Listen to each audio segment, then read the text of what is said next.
સોનગઢ બેઠક પર કાંતિભાઈ ગામિતના વિજયની સત્તાવાર જાહેરાત થતાં જ સમગ્ર પંથકમાં ખુશીનો માહોલ છવાઈ ગયો હતો.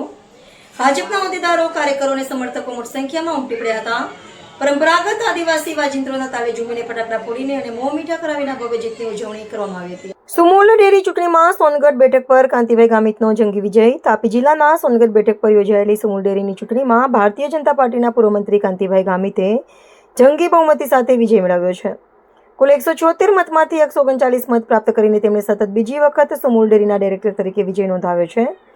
વિજયની જાહેરાત થતાં જ ભાજપના હોદ્દેદારો, કાર્યકરોને મોટી સંખ્યામાં સમર્થકો એકત્રિત થયા હતા. આદિવાસી પરંપરાગત વાજિંત્રોના તાલે નૃત્ય, ફટાકડા ફોડી, ફુલાર પહેરાવી તેમજ એકબીજાનું મોઢું મીઠું કરાવી વિજયની ખુશી વ્યક્ત કરવામાં આવી હતી. આ પ્રસંગે કાંતિભાઈ ગામિતે તમામ મતદારો, દૂધ ઉત્પાદકો અને સમર્થકોનો હૃદયપૂર્વક આભાર વ્યક્ત કર્યો હતો. સોનગઢ તાલુકો તાપી જિલ્લાનો સૌથી વધુ મતદારો ધરાવતો તેમજ સૌથી વધુ દૂધ ઉત્પાદન કરતો તાલુકો માનવામાં આવે છે.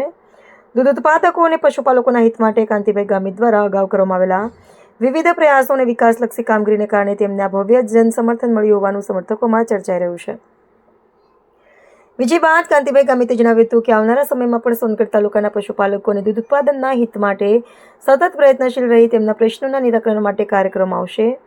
આ વિજય પાછળ મંત્રી ડોક્ટર જયરામભાઈ ગામિત, તાપી ભાજપ સંગઠન પ્રમુખ સુરજ વસાવા, મહામંત્રી નિખિલભાઈ શેઠ, કેતનભાઈ શાહ, આદિવાસી અગ્રણી શાંતિલાલભાઈ સાદળવેડ, તાલુકા ભાજપ મહામંત્રી કલ્પેશ ગામિત, રાજેશભાઈ શેરુલા તેમજ દામજીભાઈ ગામિત સહિત ભાજપના આગેવાનો, કાર્યકરો અને સમર્થકોની મહેનત મહત્વપૂર્ણ રહી હોવાનું કાર્યકરો દ્વારા જણાવાયું હતું. વંદે માતરમ. આજે કેટલા આનંદ થાય. ભારતીય જનતા પાર્ટીએ સુમૂલ ડેરીના ઉમેદવાર તરીકે મારી જે પસંદગી કરી એ બદલ તમામ ભારતીય જનતા પાર્ટીના હોદ્દેદારો, કાર્યકર્તા, તમામ ભાઈઓનો હું આભાર માનું છું. એટલા માટે કે જેમણે ખૂબ જહેમત ઉઠાવી મારા પશુપાલકોના વોટરોને ખૂબ સમજાવી ને ભારતીય જનતા પાર્ટી સુમૂલ ડેરીમાં શું થાય એના માટે સમજાવીએ તો મને 176માંથી 139 વોટ મળ્યા છે. એ ભારતીય જનતા પાર્ટી તથા મારા પશુપાલકોના હિતમાં ગણો કે ભારતીય જનતા પાર્ટીએ જે વિશ્વાસ મૂક્યો એમના ગણો એવી મારી આશા છે. સતત બીજી વાર આપ ચૂંટાઈ આવ્યા છો ડિરેક્ટર તરીકે આ બેઠક પરથી, સોનગઢ બેઠક પરથી, તો શું કહેશો?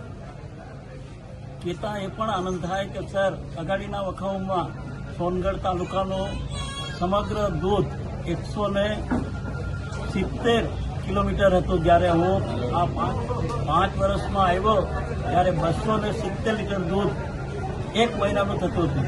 અને જેના લીધે મારા પશુપાલકોને ખૂબ જ આનંદ થતો હતો કે એમને પેમેન્ટ મળે, બાળકોને ભણાવે, ખેતીમાં ઉપયોગ કરે.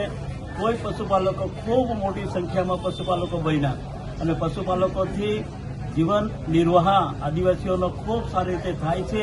તેના માટે મેં ખૂબ પ્રયત્ન કર્યા. જ્યારે કોઈ મંડળી પર મકાનની અછત હોય તે મંડળીઓ પર મકાનો માટે ભલામણ કરી સબસિડી સાથે 23 મકાનો બનાવ્યા છે અને લગભગ 29 જેટલા બીસીઓ મુકાવ્યા છે. બીસીઓ મુકાવવાથી અમારા પશુપાલકોને કે સભાસદોને દોડધામ કરવી નથી પડતી.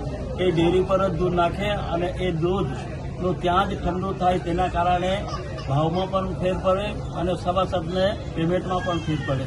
એટલે મારે સૌ પશુપાલકોને આભાર માનું છું કે એમણે મારા પર વિશ્વાસ મૂકી ખૂબ ભાઈઓ મતોથી ચૂંટાવ્યો. હું ફરીવાર આ 5 વર્ષની અંદર મારથી જેટલું થાય એટલું લોન માટે છે, પશુપાલકોએ ગાય ભેંસ માટે છે કે પછી પોતાના મંડળી પર ડીસીઓ મૂકવાનો હોય, મકાન બનાવવાનો હોય, તેના માટે ટ્રાય કરીશ.